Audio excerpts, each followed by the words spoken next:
বেগুন তো আপনারা অনেকভাবেই রান্না করে খেয়েছেন। একবার এইভাবে নিরামিষ বেগুন রান্না করে খেয়ে দেখুন। এক থালা ভাত নিমেষেই শেষ হয়ে যাবে।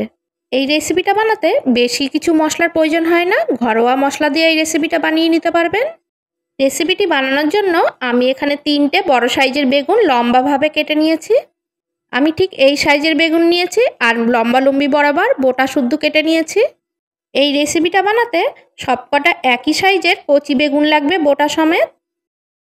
এবার বেগুনের মধ্যে দিয়ে দিলাম স্বাদ মতন লবণ আর পরিমাণ মতন হলুদ, আর দিয়ে দিয়েছি অল্প একটু চিনি।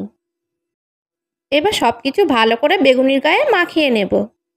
বেগুনে লবণ হলুদ মাখানোর সময় তার সাথে যদি একটু চিনিও মাখানো হয় তাহলে বেগুনগুলো খেতে দারুণ টেস্ট হয়।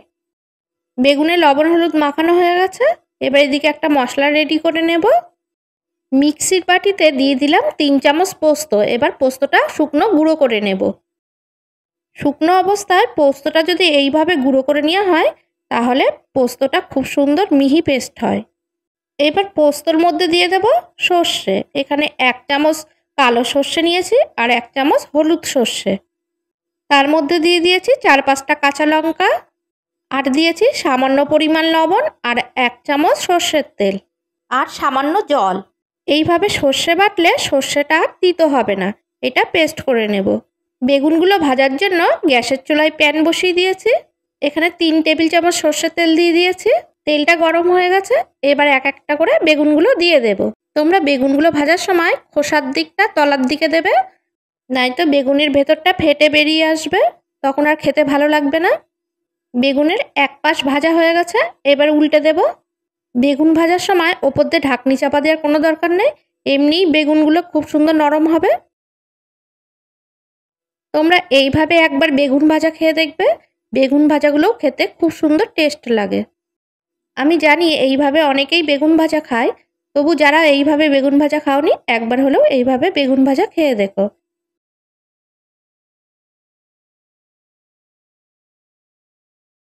বেগুনগুলো দুপাশ লাল লাল করে ভেজে নিয়েছি। এবার নামিয়ে নেব। বেগুনের একঘেয়েমি রেসিপি খেতে খেতে যারা বোর হয়ে গেছো তারা একবার এই রেসিপিটা বানিয়ে দেখতে পারো।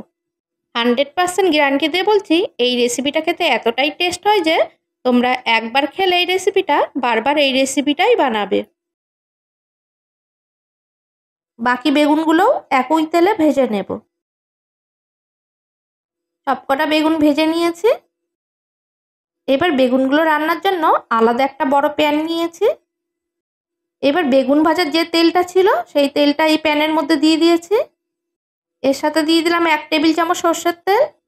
তেলটা গরম হলে ফোড়নের জন্য দিয়েছি 1/2 চামচ কালো জিরে আর একটা শুকনো লঙ্কা। সব কিছু একটু হালকা করে ভেজে নিয়েছি। কালারের জন্য তেলের মধ্যে দিয়ে দিলাম 1 চামচ কাশ্মীরি লঙ্কা গুঁড়ো, আর ঝালের জন্য দিয়েছি 1/2 চামচ লঙ্কা গুঁড়ো, 1/2 চামচ হলুদ গুঁড়ো। এইভাবে তেলের উপরে কাশ্মীরি লঙ্কা গুঁড়ো দিলে কালারটা খুব সুন্দর আসে। একটু নাড়াচাড়া করে নেওয়ার পর দিয়ে দিলাম বাটা মশলাটা। এই সময় গ্যাসের আঁচটা লো মিডিয়ামে রাখতে হবে আর মশলাটা হালকা করে একটু কষিয়ে নিতে হবে। যেহেতু এই মশলার মধ্যে সর্ষে বাটা দেওয়া রয়েছে তাই খুব বেশি কষানো যাবে না, তাহলে মশলাটা তেতো হয়ে যাবে।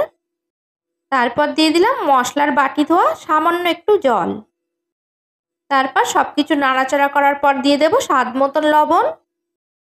তোমরা এই সময় লবণটা একটু বুঝে দেবে, কারণ মশলা বাটার সময় তখন লবণ দেওয়া ছিল। তারপর দিয়ে দিলাম 3 চামচ ফ্যাটানো টক দই। টক দইটা দেওয়ার পর সামান্য একটু কষিয়ে নিতে হবে। সব কিছু কষানো হয়ে গেছে, তেলটা উপরে ভেসে উঠেছে দেখতে পাচ্ছ। দিয়ে দিলাম দইয়ের বাটি ধোয়া জল। এই সময় একবারে পরিমাণ মতন জল দিয়ে দেব।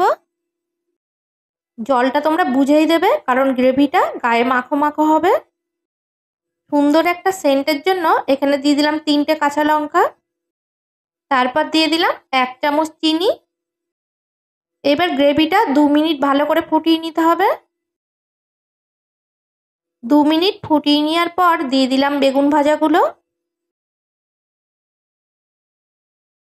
তোমরা বেগুন ভাজাগুলো দেওয়ার সময় এইভাবে খোসা দিকটা নিচের দিকে দেবে।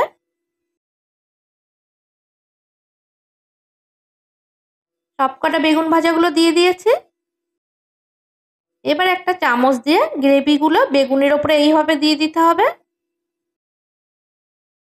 খুব আস্তে আস্তেই দিতে হবে যাতে বেগুনগুলো একটু ঘেটে না যায়। এবার আরও 1 মিনিট রান্না করে নিতে হবে। এই রেসিপিটার নাম হচ্ছে বেগুন বাহার।